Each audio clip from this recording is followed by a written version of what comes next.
Best টাইমে আজকে আলোচনা করব আইএসএল নিয়ে। আইএসএল এখন খেলাটা চলছে একদম সুপার সিক্সের আগে, আর 8টা কাউ 7টা 6টা ম্যাচ করে আছে, খেলাগুলো চলছে।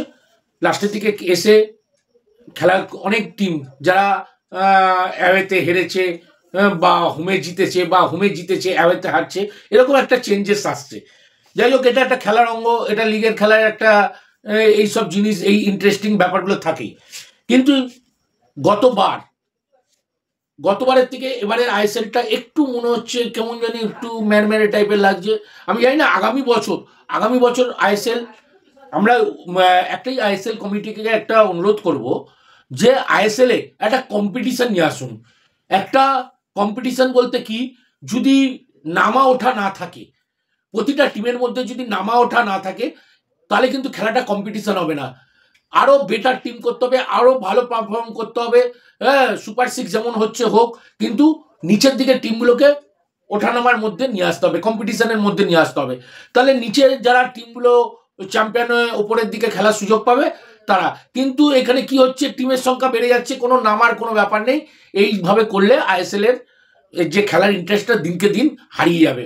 সেই হারিয়ে যাওয়ার থেকে যাতে আইএসএলটার যে গ্ল্যামার রয়েছে, সেই গ্ল্যামারটা ধরে রাখতে গেলে যদি আগামী দিন আইএসএল কমিটি যদি ওঠানামার পদ্ধতিটা চালু করে আগের মতো, তাহলে মনে হয় বেটার হয়। এটা আমাদের মতামত, আমরা জানালাম।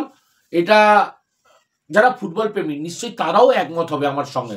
সেখানে দাঁড়িয়ে আমরা চিন্তা করছি যে গত বছর ইস্টবেঙ্গল টিমকে যেসব বিদেশিরা খেলছে,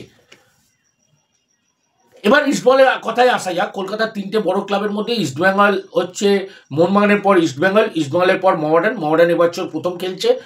তাদের এতটা অভিজ্ঞতা ছিল না, বা এবার প্রথম দিকে যেভাবে শুরুটা করেছিল, পেছন দিকে এসে কিছুটা হোঁচট খেয়েছে, আবার একটু কামব্যাক করার চেষ্টা করছে।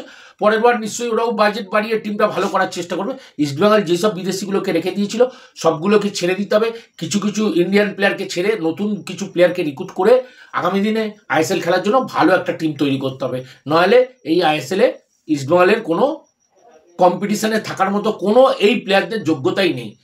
এই প্রফেশনাল ফুটবল খেলতে গেলে যে ফুটবলের যোগ্যতা লাগে, এক একটা প্লেয়ার এক একটা খেলায় সে নিজেদের খেলার যে ইয়েতে কারিশমাতে খেলাটার রং চেঞ্জ করে দেয়। সেই জায়গায় একটু বেছে ভালো মানের প্লেয়ার, দরকার পড়লে ঘানা, নাইজেরিয়ান প্লেয়ার, এরকম দেশ থেকে প্লেয়ার যারা কলকাতা বা ইন্ডিয়াতে এসে ভালো খেলে গেছে, এরকম দেশ থেকে প্লেয়ার নিয়ে আগামী দিন ভালো টিম করার প্রয়োজন আছে। ধন্যবাদ, নমস্কার।